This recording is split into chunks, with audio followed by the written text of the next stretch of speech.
Good morning. I am the Reverend Sharon Lord and I am the rector here at Pakefield Church. So I was asked to be chair of the steering group looking at protecting our coast a while ago.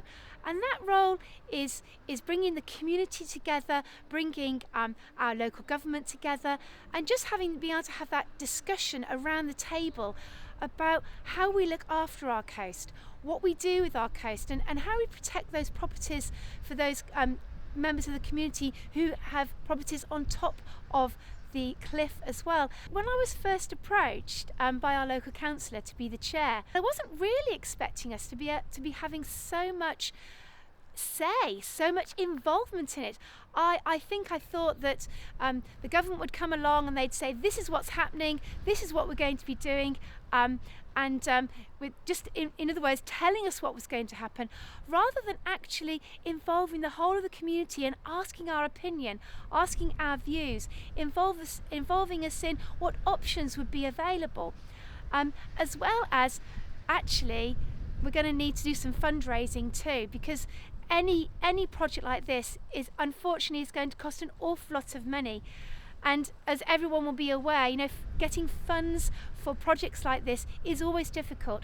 So yes, as a community, we have to be completely committed to looking after our coast, our community, as well as expecting the government to be contributing to that. We are so lucky and blessed here because we do have the beach.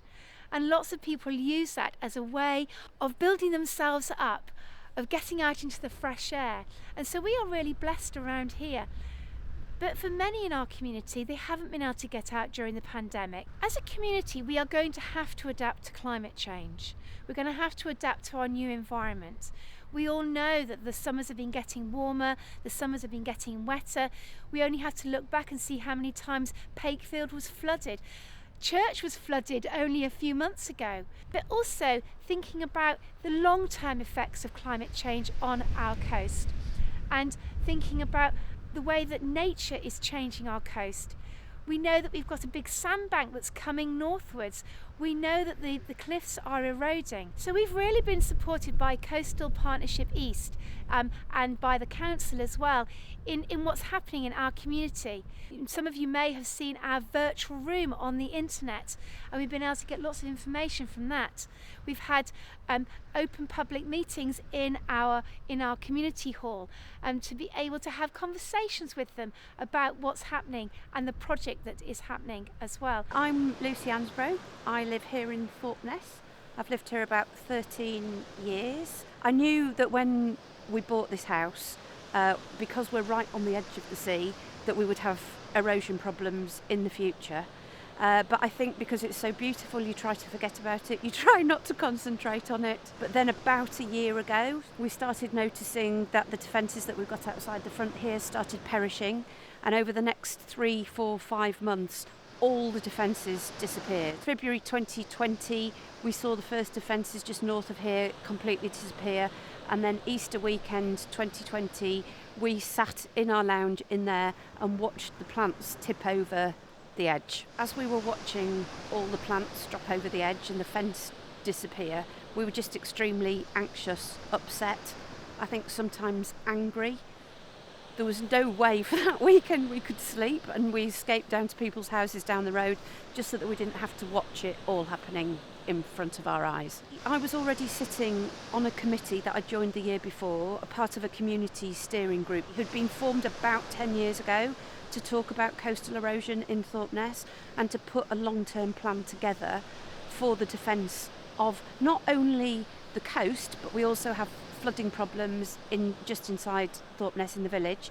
So they were trying to put a plan together for a 10-year, 20-year, 40-year, 50-year plan. And so luckily I knew the people to go and talk to when this started happening, to tell them it was happening and to start looking for help. I think that the community feels that government should be stepping in and paying for all the coastal defences, but because I've been here so long, I realised that when we had previous erosion in 2010, 2011, I knew that we had used up quite a lot of our government allocation of funds in the defences in 2010, 2011, 2012. And so I knew that that steering group was going to need to raise the money for the bulk of this complete defence plan that we were coming up with. The biggest issue we have got, whether it's village-wide or country-wide, is communicating to communities that they are at risk and that they are going to have to help themselves.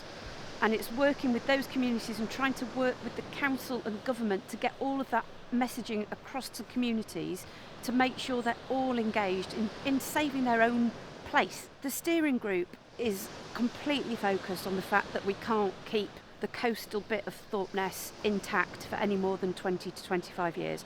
That's why that steering group was set up. But I think outside that steering group, the community doesn't know or doesn't understand that. So we have been trying to communicate that over the last, I'd say, 6 months. We've been kind of printing leaflets with the help of CPE, putting newsletters together, going to the village fete, talking to people, communicating with people, showing them leaflets, showing them lines of where the coast is now, where it's going to end up. We've tried to do all of that.